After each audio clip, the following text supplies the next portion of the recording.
Okay, day 109. So time check, it's 5:15.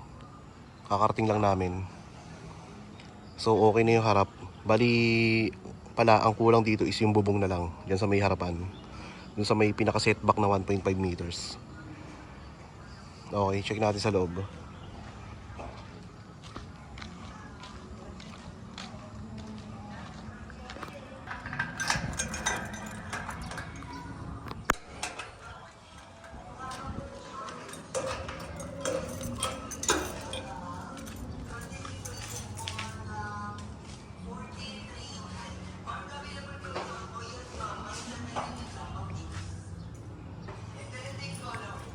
So bali itong kulang, artificial grass to. Tapos yung dito banda sa may gilid is itong parang PVC na na tiles. So saka na yun, huling-huli yun ilalapat at medyo madumi pa. Tapos nakabit na yung pinto rito, yung bagong pinto na ni-replace. Bali, hindi namin pinapinturahan para kita namin kung talagang maayos ba yung pagkakagawa. So kami na lang magpipintura niyan. Kasi ito yung isang pinto sa balcony nito.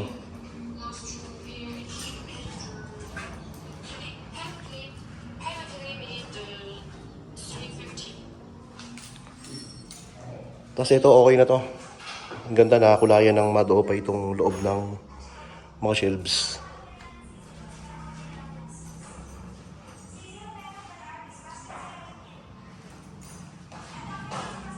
Bali wala pa rin yung modular cabinet dito hanggang ngayon.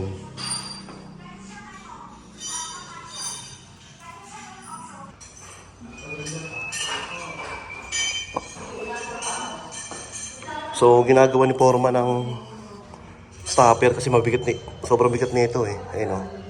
So mayroong magnet dito. Ayan. Sobrang bigat na itong pintong to.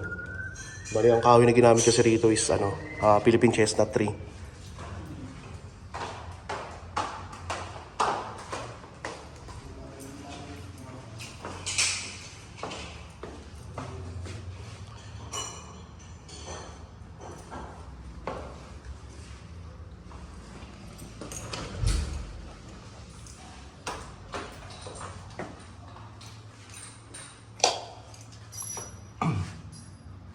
Nakapati ata exhaust.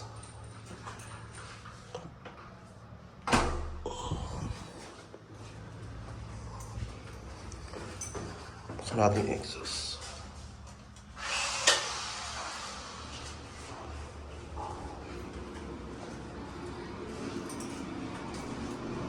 Medyo may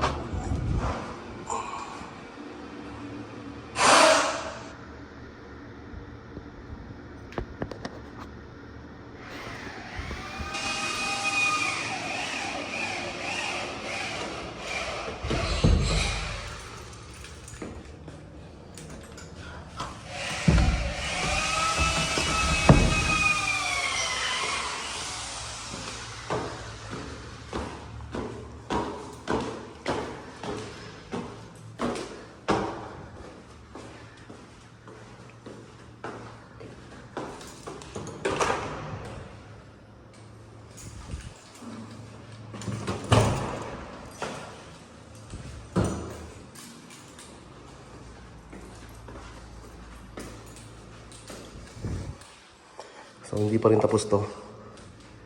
Isang pintura na lang naman to sa may likod, pampakintab.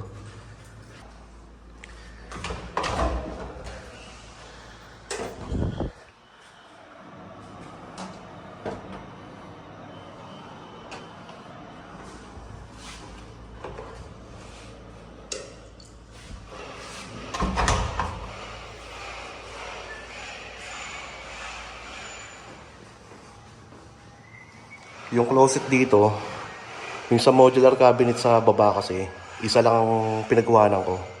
So hanggang ngayon hindi pa rin nakakabit.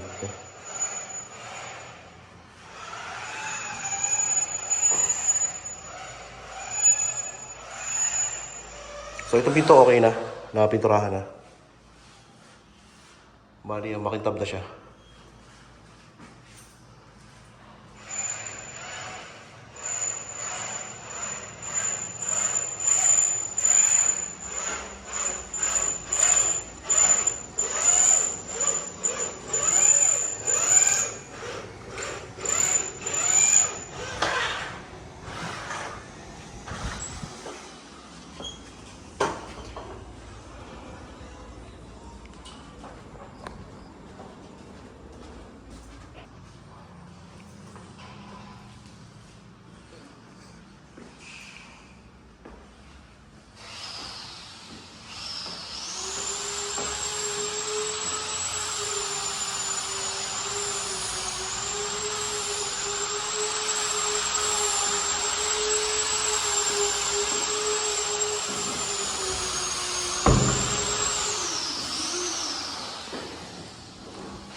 So ito yung view pagka nasa loob.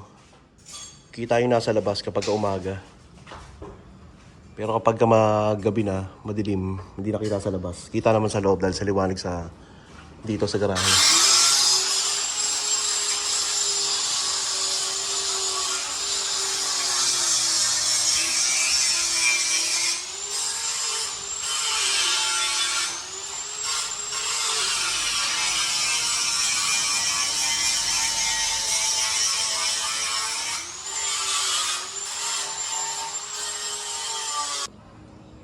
Ayun, so bali kinakabit nila yung pinto sa balcony.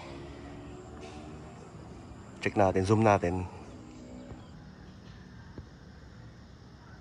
Ayan. Hindi lang kita rito yung design pero maganda. Sa actual kitang kita siya pag nandito sa pwesto ko. Kaya magandang klase rin yung pinto na kinuha ko dyan eh. At expose nga rin sa outside view.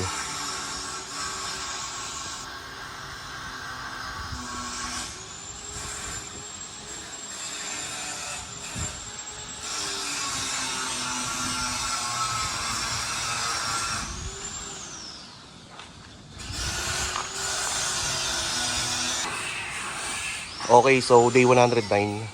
Nagawa na nila yung pinto sa harap. Ibig sabihin nakabit na. Kasi mahirap ikabit yun at hindi yung normal na bisagra yung nilalagay ron eh. Dahil nga sa sobrang bigat ng pinto. So okay na yung pintura na lang. Tapos yung bar counter sa kitchen na pinturahan na. So okay na rin yun. And yung pinto dun sa may from master's bedroom to office, okay na rin. Finish na yung pintura niya. Balik kulang na lang yung pinto rito sa may pinto sa may balcony saka dun sa may master's bedroom. Yung sa may master's bedroom yung baba, papakintabin na lang yun. Pero may pintura na yun. Pampakintab na lang dun sa isang panel niya sa kabila. Okay, so yun na lang mga kulang. Cove sa living room, modular cabinet sa baba. Pero yun in-order yun, bali ikakabit na lang yun. Closet sa master's bedroom. Then yung bubong dito sa may harapan. Okay, so that's it for day 109.